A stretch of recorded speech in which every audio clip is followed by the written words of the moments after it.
Let me introduce a spot welder from XWeld, the double-side battery spot welding machine with capacitor discharge stored energy resistance welder. It has 875 watt-second joule energy storage and discharge capacitors. This machine is designed for welding thick battery nickel sheets. Can weld pure nickel sheets up to 0.3 millimeters thick. The welding power supply have below features: multifunction microprocessor control with 3 welding functions, simple programming and operation on LCD display, dual pulsed shored welding, built-in counter, programmable pre-press time and hold time, 128 user-defined welding programs, and 127 programs can be encrypted. Suitable for automated production lines. The welding self-locking circuit ensures that the welding energy does not exceed 1% of the preset value during welding. Dual pulse welding is a unique feature designed to improve weld quality, excellent weld quality in welded plating materials,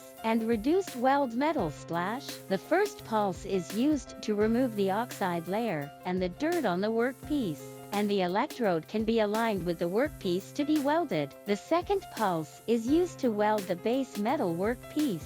With stable performance, long life and wide resistance welding. Now, let's test the welding quality. We will do a pull-out force test by a meter. The experiment tested 3 sets of welding samples. After testing, the 3 results are 26.56 kilograms, 20.91 kilograms, and 34.30 kilograms. The welding quality is very good. Thanks for watching this video. For more information, please visit our website, email us, and subscribe our channel.